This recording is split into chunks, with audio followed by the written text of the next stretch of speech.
Bienvenue sur Coup Double. Dans ce podcast, on explore, on raconte et on célèbre la vie avec des jumeaux. Chaque semaine, plongez avec moi dans des témoignages, des échanges avec des experts et des retours d'expérience de parents comme vous et moi qui répondent aux questions qu'on se pose tous. Je suis Camille, maman de 3 enfants rapprochés dont des jumeaux et créatrice de Coup Double depuis novembre 2024. Coup Double, c'est un univers dédié aux parents de jumeaux. Avec le podcast bien sûr, mais aussi une page Instagram pour échanger ensemble et un site rempli de ressources et de produits pensés pour nous, les parents de jumeaux. Notre mission est simple, célébrer la parentalité gémellaire dans toute sa beauté et sa complexité. Alors si vous êtes un parent, un futur parent, le proche d'un parent de jumeaux ou juste curieux d'en savoir plus sur la gémellité, vous êtes au bon endroit. Bienvenue dans l'univers exceptionnel et fascinant de la gémellité. Bienvenue sur Coup Double. Bonjour à toutes et tous et bienvenue sur Coup Double. Je suis ravie de vous retrouver aujourd'hui pour un épisode où on va parler accouchement. Je fais assez peu d'épisodes de récits d'accouchement, mais comme toujours, j'ai envie de vous montrer que même avec des jumeaux, différentes voies sont possibles. Et donc c'est pourquoi aujourd'hui je vous partage le témoignage de Charlotte, qui a eu un accouchement physiologique en plateau technique pour ses jumeaux. Pour ceux qui ne connaîtraient pas, le plateau technique d'accouchement permet aux femmes enceintes d'accoucher en structure hospitalière avec la sage-femme libérale qui les a accompagnées et suivies pendant toute la grossesse. Le parcours de Charlotte, c'est celui d'une femme qui a voulu, à chaque étape de sa maternité, reprendre un peu plus de pouvoir sur son expérience en trouvant un juste équilibre entre l'accompagnement médical, qui est souvent très protocolaire dans le cas d'une grossesse multiple, et le respect de son projet de grossesse et de naissance. Avec elle, on a d'abord parlé de son premier accouchement en maternité et sans péridurale, puis de sa seconde grossesse pour laquelle elle souhaitait un accouchement encore plus naturel, un accouchement à domicile. Mais c'était sans compter cette fois sur la surprise d'une grossesse gémellaire. Finalement, grâce à sa détermination et à une sage-femme bienveillante rencontrée au cours de sa grossesse, Charlotte a pu construire un projet de naissance qui lui ressemblait, faire entendre sa voix et vivre un accouchement physiologique respecté et en confiance. Dans cet épisode, elle nous raconte comment son projet de naissance s'est construit et transformé au fil de sa grossesse. Elle nous explique les concessions qu'elle a dû faire pour trouver un équilibre entre ses souhaits et les exigences médicales. Et elle nous raconte comment, malgré la pression d'un déclenchement, elle a finalement donné naissance à ses jumeaux à 40 semaines d'aménorrhée, entourée de son mari et de sa sage-femme. Cet épisode, c'est aussi un message d'espoir pour toutes celles qui souhaiteraient une naissance physiologique. Il montre que même dans le cas d'une grossesse gémellaire, il est parfois possible de défendre un tel projet de naissance. Avant de commencer, je vous rappelle que si Coup Double vous plaît, pensez à vous abonner et à laisser une note ou un commentaire sur votre plateforme d'écoute préférée, parce qu'évidemment, c'est ce qui nous aide le plus à faire connaître le podcast. Alors maintenant, je vous laisse avec Charlotte et je vous souhaite une très bonne écoute. Bonjour Charlotte. Bonjour Camille. Merci d'être avec moi aujourd'hui. Je suis ravie d'avoir ton témoignage, un témoignage d'accouchement un peu différent pour les grossesses gémellaires. Donc merci de porter cette voix aujourd'hui. Est-ce que pour commencer, tu peux te présenter pour que tout le monde sache qui tu es ? Bien sûr. Merci à toi de m'accueillir sur ce podcast. Ça me fait vraiment plaisir de pouvoir parler de ce sujet passionnant. Écoute, moi je m'appelle Charlotte, je suis maman de 3 enfants.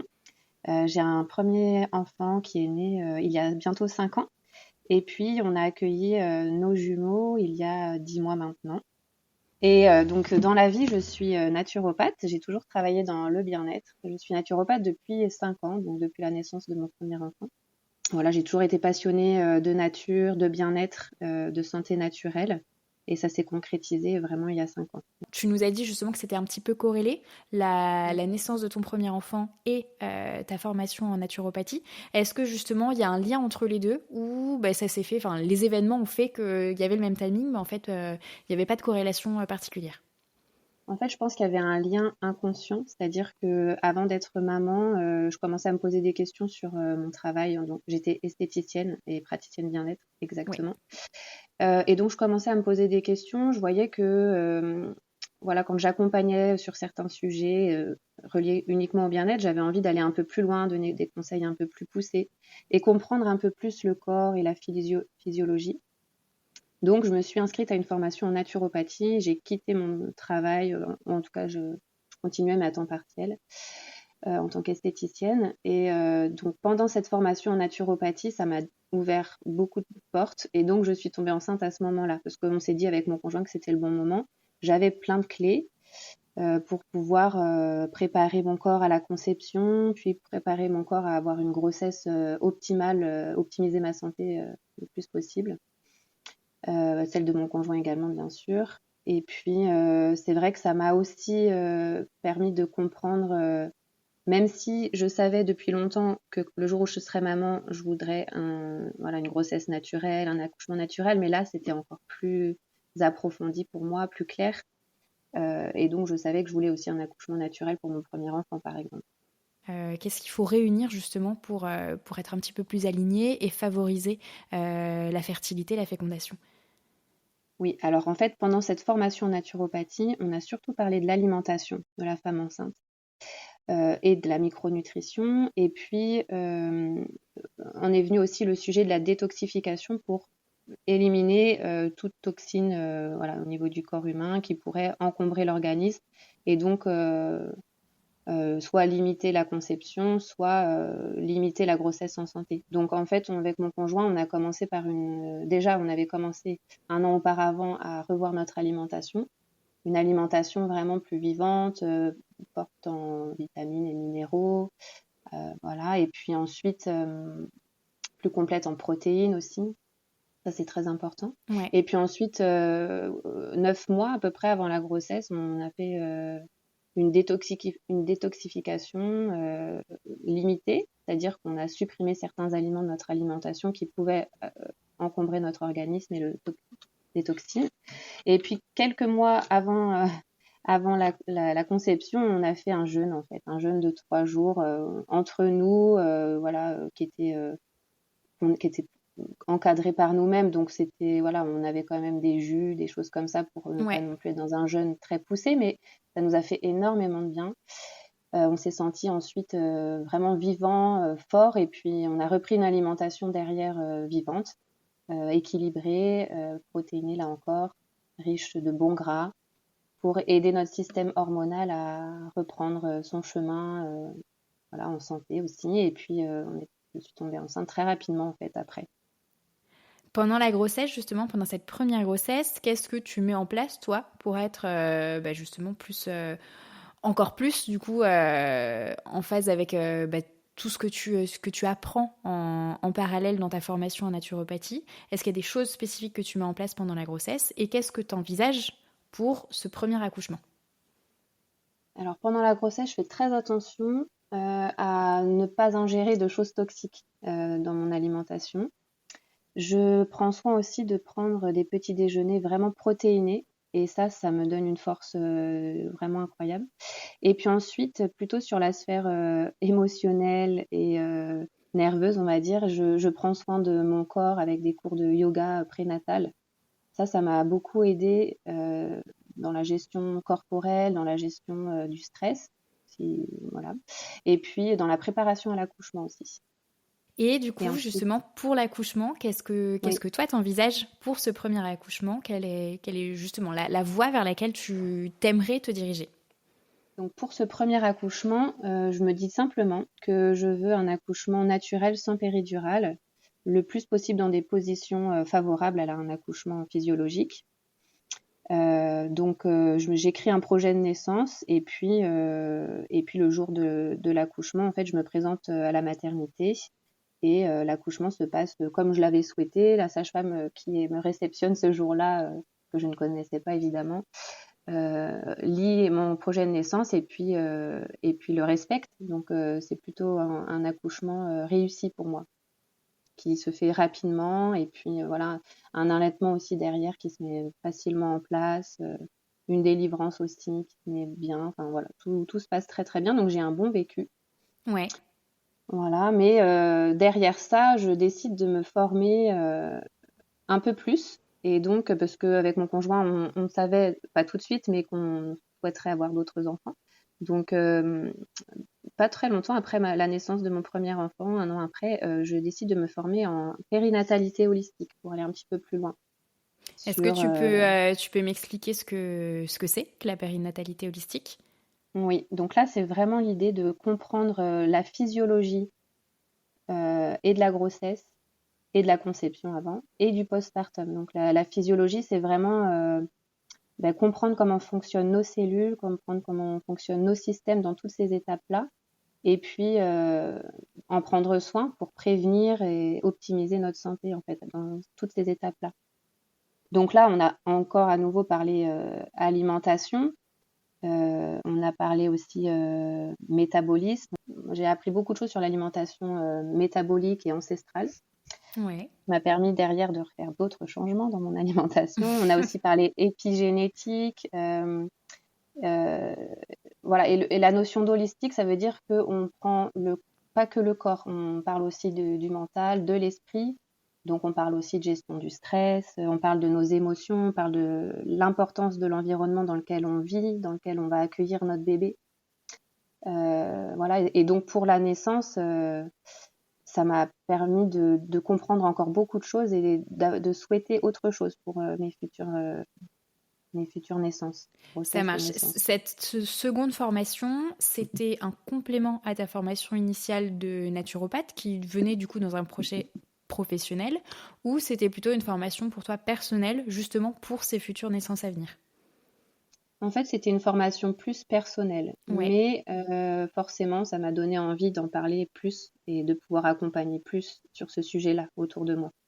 Du coup, entre tes deux grossesses, tu es diplômée et tu exerces en tant que naturopathe, c'est bien ça? Oui, c'est ça. Oui. C'est ça. Et combien de temps après, est-ce que vous relancez dans ce second projet à bébé? Alors, dans ce second projet, ça vient donc 3 ans après. Ouais, Ok. un peu plus de 3 ans après. Mm. Là encore une fois, du coup, même principe, vous remettez en place justement des ajustements dans votre alimentation, etc., pour avoir toutes les chances favorables pour cette seconde grossesse? Oui, mais je t'avouerai qu'on a été un petit peu moins assidus, un peu moins strict dans notre protocole. Ouais. Donc voilà, il n'y a pas eu de jeûne ou de détox vraiment. Voilà, on a surtout pris soin de notre santé intestinale par notre alimentation et puis un peu de complémentation, mais c'était beaucoup plus léger que la première fois.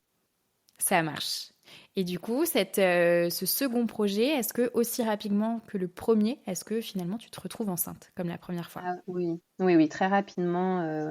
Alors il faut dire aussi que j'avais pas de moyen de contraception, mon conjoint non plus.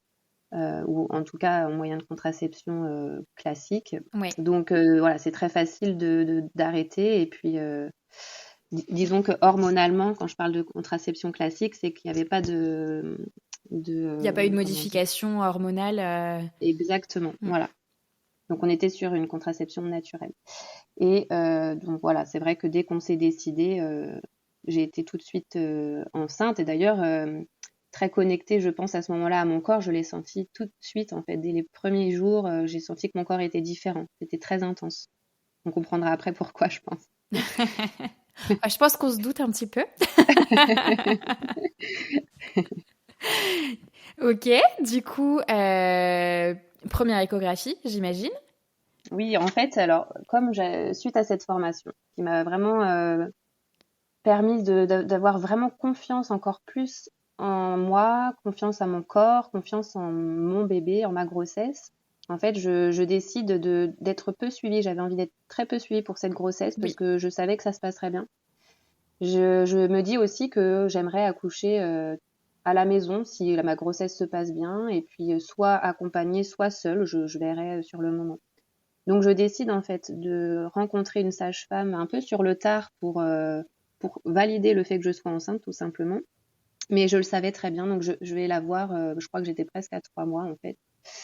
C'est une sage-femme ancienne génération, donc plutôt assez portée sur la physiologie. ouais. Et donc, je vais la voir effectivement en lui disant que je pense être enceinte, que j'aimerais qu'elle le confirme. Voilà, et puis donc là, en fait, elle me fait une échographie et on voit que il y a 2 bébés, Donc 2 elle poches et déjà, 2 bébés. c'était une sage-femme qui aurait accepté un accouchement à domicile pour une grossesse simple? Non, Non? non, non, c'était une sage-femme quand je dis portée sur la physiologie, c'était une sage-femme à l'époque qui accompagnait les femmes le jour de l'accouchement sur le plateau technique de l'hôpital. C'est-à-dire qu'elle accompagnait ses patientes jusqu'au jour de l'accouchement dans la maternité choisie. Ça Mais ça, marche. elle le faisait plus, elle le fait plus actuellement. Donc moi, j'allais la rencontrer juste parce que je savais qu'on partageait un peu les mêmes idées et je voulais lui expliquer que voilà, moi, j'irais la voir, mais partiellement, quoi. Je me sentais bien pour l'instant avec cette grossesse, et puis que si ça se passait bien, voilà, j'avais pas envie qu'on pousse trop le truc, pas trop d'échographie, etc. Pas trop de visites, pas de toucher, de choses comme ça. Et pour le coup, en fait, quand on se rencontre et qu'on voit qu'il y a 2 bébés, 2 poches, ben là, c'est un peu le tsunami, quoi. Parce que elle a bien entendu mon projet, mais du coup, elle m'explique un petit peu comment ça se passe aujourd'hui en France pour les grossesses gémellaires. Donc là, moi, je suis dans un état pas possible. Je sais plus Justement, trop ce est-ce qui que tu m'arrive. peux revenir sur ce qu'elle te dit, ce qu'elle te présente à ce moment-là sur justement l'accouchement avec des jumeaux? C'est vrai que, alors, de mémoire, parce que je pense que mon cerveau a sélectionné les informations, mais Mhm. de mémoire, elle m'a parlé comment dire, bah, d'échographie récurrente, donc presque mensuelle, de suivi en maternité, de déclenchement, qu'est-ce que, bah, de, mince, pardon, de péridurale obligatoire. Et alors là, le SEMEM, c'était la grande extraction que je ne connaissais pas, parce qu'on n'en parle pas quand on a des grossesses Mm. simples. Ouais. Mais pour une grossesse gémellaire, voilà, j'étais vraiment choquée de cette information-là, la grande extraction. Et puis, bah, forcément, éventuellement césarienne, voilà. Donc voilà, parce que moi, ça me plaît pas du tout, parce que je veux aller au bout de ma grossesse. Je veux pas qu'on intervienne. Déjà, le déclenchement, pour moi, c'était pas possible. La péridurale, pas possible non plus. Alors, la grande extraction, on n'en parle pas. Donc, bon, là, moi, je commence à avaler la pilule doucement, et on se dit qu'on se reverra plus tard, en fait. Parce que j'avais besoin de réflexion, de gérer mes émotions. Ouais. Voilà. Est-ce que de ton côté, tu fais des recherches et tu trouves justement un peu d'autres voies pour ces grossesses gémellaires, ou tout ce que tu trouves, ça va un peu dans le sens de ce qu'elle t'a dit? Alors, j'avoue que j'ai pas vraiment fait de recherche. Je Ouais. suis vraiment plus dans la digestion des informations et essayer de, moi, dans ma tête, de trouver un équilibre entre ce qui se fait et comment on peut. En fait, je reste bloquée sur, ben non, mais tant pis, je vais me suivre toute seule, en fait, parce que là, c'est pas. Voilà, donc, c'est. Je vais essayer de me suivre toute seule, mais en même temps, peut-être qu'il faudra quand même que je sois accompagnée. En fait, on va y aller, ce sera un pas après l'autre. À ce moment-là, j'en suis là, mais je fais pas vraiment de recherche. Je pense quand même que j'ai regardé exactement comment se passait la grande extraction, peut-être sur Ouais. Internet. Les autres termes, je savais ce que c'était, mais voilà, non, je me dis un pas après l'autre. Et puis en fait, mon conjoint n'était pas là ce jour-là. Donc déjà, il fallait que j'en parle avec lui, et puis voilà, qu'on fasse avancer les choses ensemble, en fait. Donc je retourne la voir, je sais plus, peut-être un mois et demi après.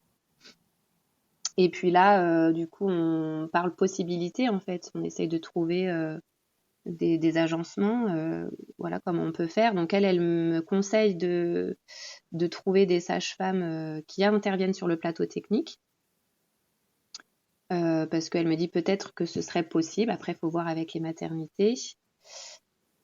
Voilà, et puis elle me dit sinon, vous essayez de trouver des sages-femmes qui interviennent à domicile. Voilà, donc suite à ça, c'est ce que je fais. Je cherche des sages-femmes qui interviennent à domicile, mais dans mon secteur, il n'y en a pas. Donc, c'est-à-dire que, ou alors elles sont à 1 heure de route de chez moi, donc ça collait pas. Ouais. Donc rapidement, en fait, je me rabats sur le plateau technique. Et là, j'en appelle 5 et j'en rencontre 3.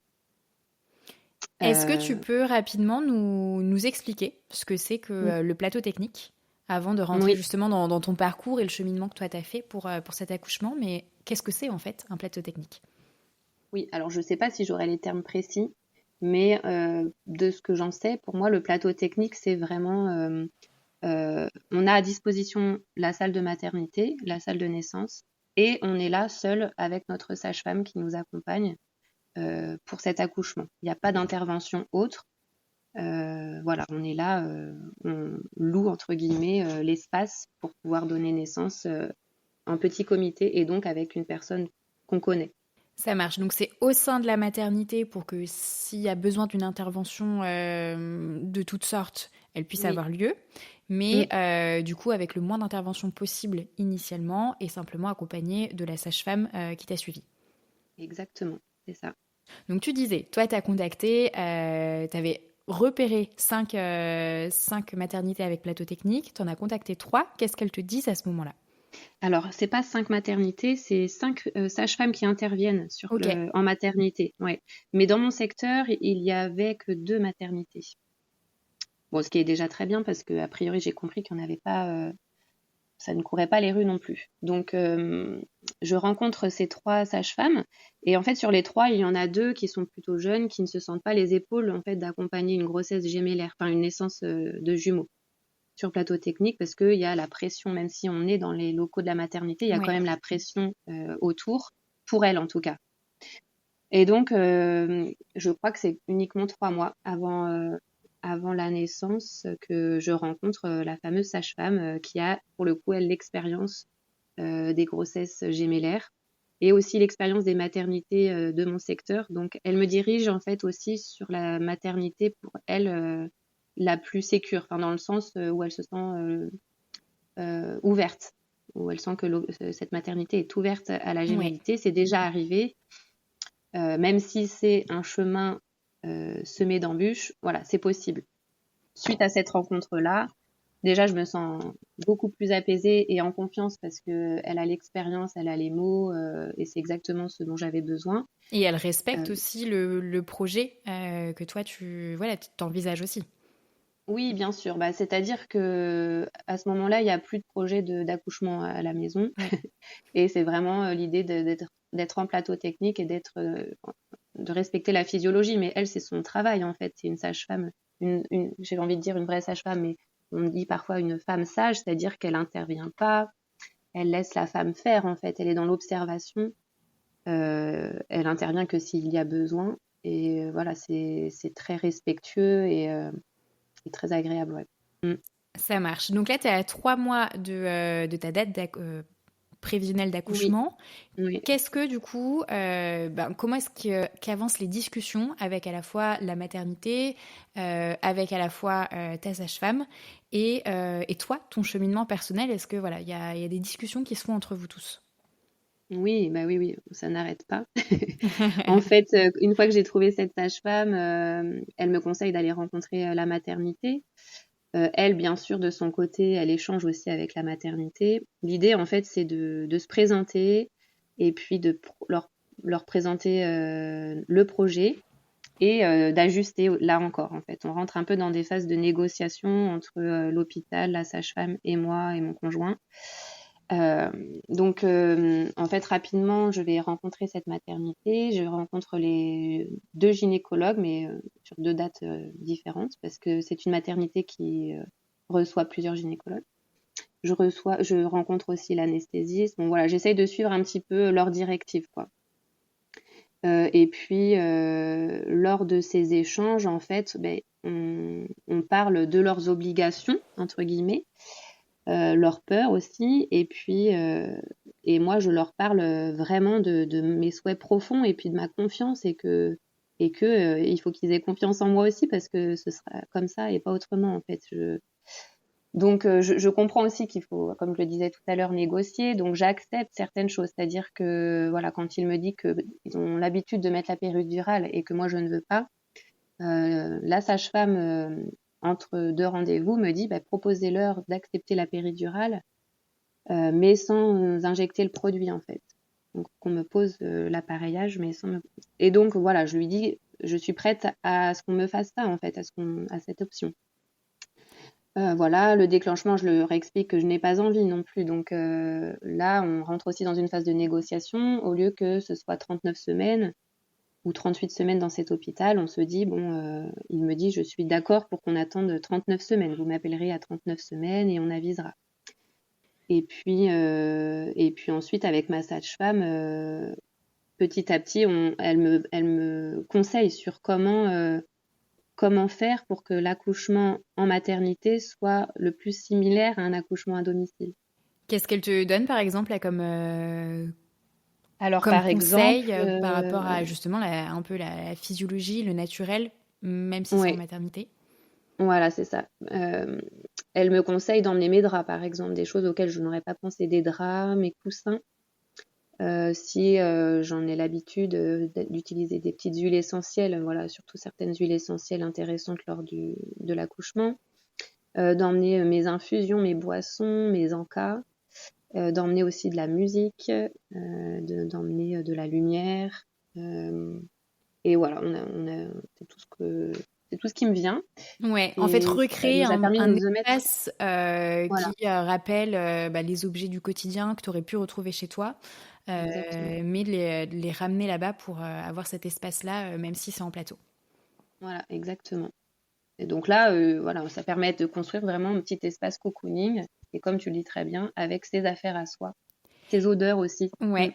Et est-ce qu'elle te conseille justement sur la naissance gémellaire en elle-même, puisque tu as déjà eu une naissance sans péridurale pour ton premier enfant, mais là, vu que c'est une gémellaire, vu qu'on t'a parlé de grande extraction, etc., est-ce que là, elle te conseille sur justement faire naître 2 bébés de manière naturelle? Ce qu'elle me conseille, en fait, elle était jamais vraiment dans le conseil, c'était plutôt dans comment ça se passe en fait, qu'est-ce que fait la nature. Donc, non, ça se fait naturellement, oui. Elle m'explique que le premier bébé, voilà, quand on commence à avoir les contractions, il y a un premier bébé qui va sortir, et puis il peut y avoir un temps de pause entre les deux, plus ou moins long. Voilà, ça peut aller de quelques minutes à plusieurs heures en fait, avant que les deuxièmes contractions pour le deuxième bébé arrivent. Et puis, voilà, elle glisse de temps en temps des petites infos en disant, bah, c'est vrai que quand on se met dans telle position, voilà, c'est favorable à ce que le bébé descende. Donc, potentiellement, pour le deuxième bébé, ça peut peut-être être intéressant, mais ouais, on n'est pas dans le conseil pur et dur, quoi. On est vraiment dans l'information.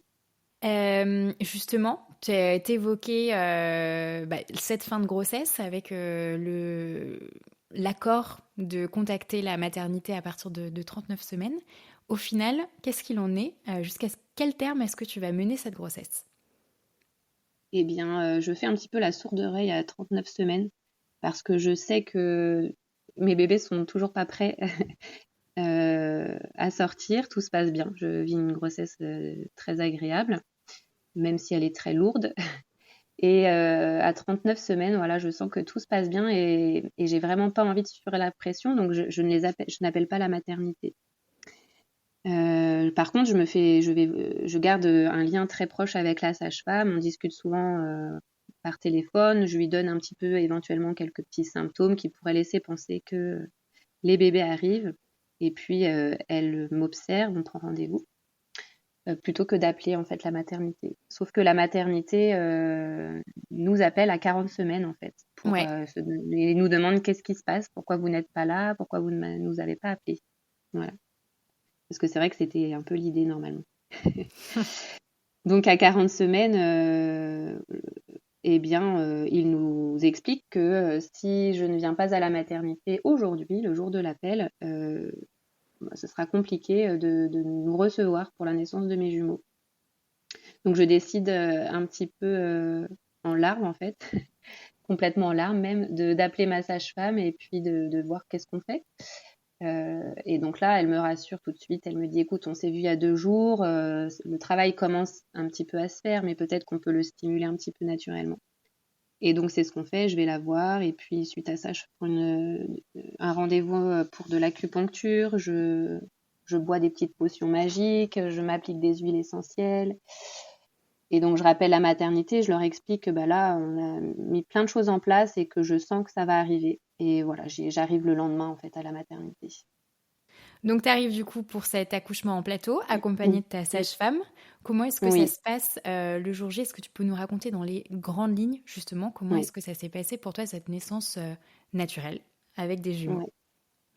En fait, on arrive à la maternité avec ma sage-femme qui nous attend là-bas, avec le sourire. Mais moi, intérieurement, je me dis, et mon conjoint aussi, on s'est dit, on va y passer des heures parce que vraiment, par rapport à ma première naissance, j'avais très peu de symptômes quand même.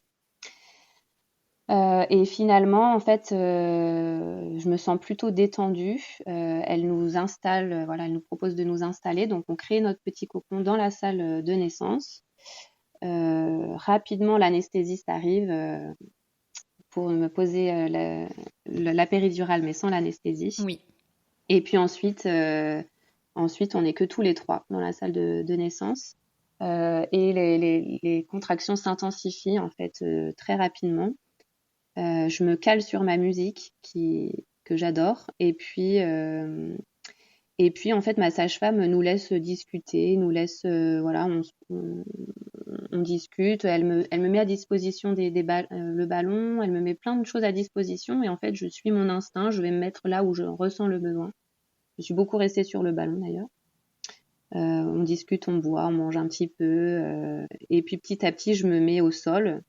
Et en fait, 2 heures après tout ça, après mon arrivée à la maternité, mon premier enfant arrive. Donc, je suis au sol à ce moment-là. Ouais, Et donc, ok. ma sage-femme intervient à ce moment-là. Elle vient réceptionner mon premier enfant, voilà, au sol. Comment ça se passe dans ces cas-là, vu que tu es en plateau, pour le premier enfant, sachant que toi, tu es de nouveau en accouchement, l'accouchement se poursuit pour le deuxième bébé, comment Bah ça oui. se passe? Qui est-ce qui prend en charge le premier enfant? Est-ce que c'est ton compagnon? Est-ce que c'est la sage-femme? Est-ce que c'est du personnel de l'hôpital?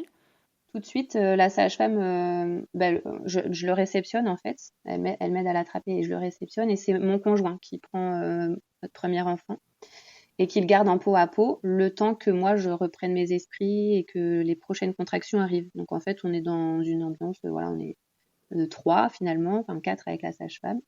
Et puis le pédiatre et puis les autres sages-femmes attendent dans une pièce à côté que notre sage-femme leur donne le feu vert en fait de réceptionner le premier enfant. Ça marche. Et elle leur donne le feu vert quand elle voit et que moi je dis que les contractions reviennent en fait. Donc mon premier enfant part à ce moment-là juste dans la pièce à côté. Et pour ma part, voilà, le deuxième arrive 13 minutes après dans la même position que j'ai pas bougé, je suis toujours assise au sol. Ouais. Et le deuxième arrive 13 minutes plus tard. Ouais. Ouais, donc il Donc arrive relativement rapidement quand même. ouais, rapidement. Ouais, c'était chouette. Je pense que le fait de rester dans cette position et dans cette ambiance sans intervention finalement, ça permet. Je suis vraiment restée dans ma bulle Ouais. et intérieurement, je parlais un petit peu à mon bébé en fait, comme je savais. C'est vrai que j'en ai pas parlé, mais on avait négocié avec le gynécologue aussi qu'ils n'interviennent pas, qu'ils me laissent 30 minutes parce que habituellement ils interviennent en grande extraction à 5 minutes. Naturellement, une quinzaine de minutes, il m'avait dit. Et puis voilà, j'avais dit, bah, moi j'aimerais que ce soit plus au cas où.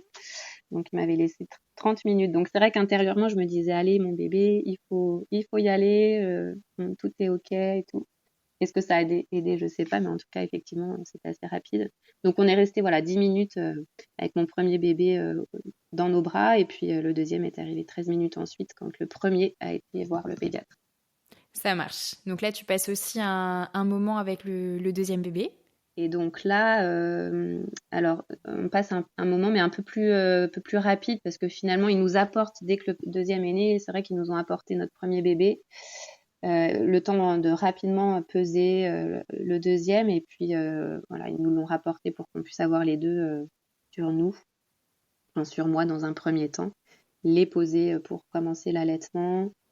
Et puis à ce moment-là, du coup, je me suis allongée sur la table pour pouvoir être plus à l'aise pour les allaiter et puis que la délivrance se fasse dans la foulée. Et là, en fait, on est deux avec la sage-femme, notre sage-femme. Du coup, combien de temps après est-ce que vous pouvez rentrer chez vous? Moi, j'ai en tête que c'est très rapide en plateau technique. Est-ce que vous pouvez rentrer immédiatement à la maison avec vos deux bébés? Oui, tout à fait. C'était le projet. C'était de rentrer parce que du coup, ils sont nés dans la matinée. Et donc, on souhaitait rentrer dans la soirée. Donc voilà, c'était possible en fait. Mais finalement, ils ont préféré qu'on reste à la maternité parce qu'ils ont observé quelque chose qui leur plaisait pas trop chez l'un de mes bébés, qui finalement n'était rien de dramatique. Mais voilà, on y est resté 3 jours comme pour une grossesse classique. Voilà. Mais en soi, c'est possible effectivement de rentrer d'expérience. Ma sage-femme l'a vécu avec une maman de jumeaux.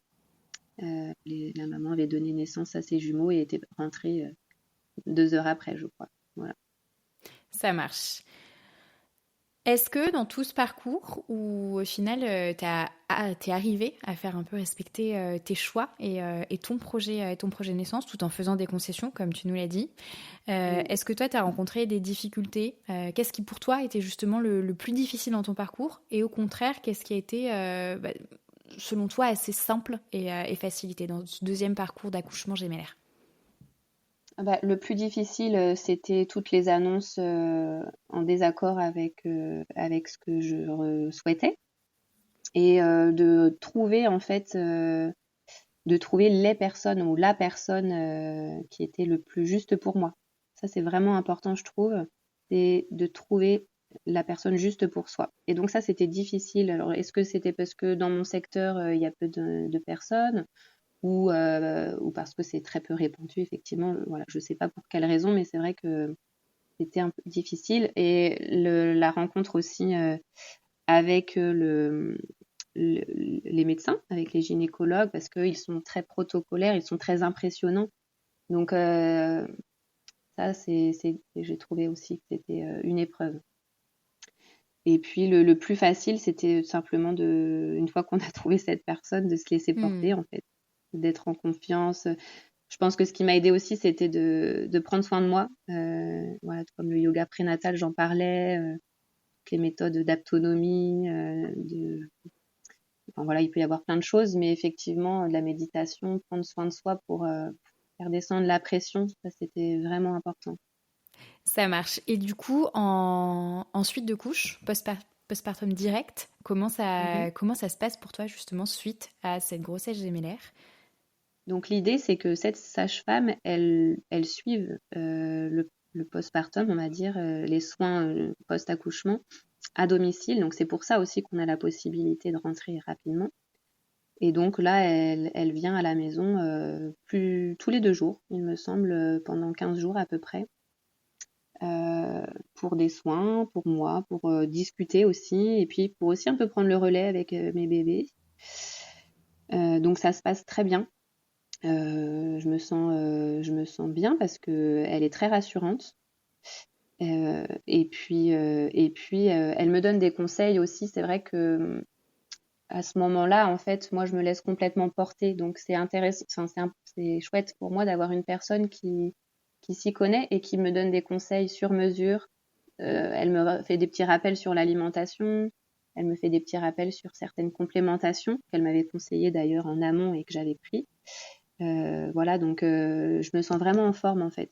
Et puis on était bien entourés aussi. Elle m'avait conseillé de demander des petits plats maison par la famille. Et donc là, on a eu la chance d'avoir beaucoup d'aide de la famille qui venait nous apporter régulièrement de quoi manger, se nourrir. Et ça, c'était vraiment super. Qu'est-ce que toi, t'aimerais conseiller à des futurs parents de jumeaux qui justement rêvent d'un accouchement plus physiologique, plus naturel, mais qui se trouvent confrontés justement au protocole médical?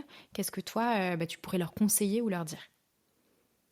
Je pense qu'en fait, il ne faut pas rester fermé sur les portes qu'on nous ferme justement. Ne pas hésiter à aller chercher toujours d'autres personnes, d'autres âmes avec lesquelles on se sent en confiance. Et jusqu'au bout, j'ai envie de dire, parce que finalement, moi, j'ai rencontré ma sage-femme presque à la fin. Il me restait 3 mois. Et malgré tout, c'était super. Donc, je pense qu'il ne faut pas hésiter, rester déterminé jusqu'au bout. Et puis voilà, éliminer les cartes petit à petit qui ne sont pas compatibles, garder celles qui nous plaisent et rester confiant. Merci d'avoir écouté Coup Double. Si c'est pas déjà fait, n'oubliez pas de vous abonner et de nous laisser une note depuis votre plateforme d'écoute préférée puisque c'est vraiment ce qui aide le podcast à se faire connaître et à continuer de grandir. De mon côté, je vous retrouve la semaine prochaine pour un nouvel épisode et d'ici là, n'oubliez pas, chaque double naissance est une aventure unique, mais vous ne la vivrez pas seule.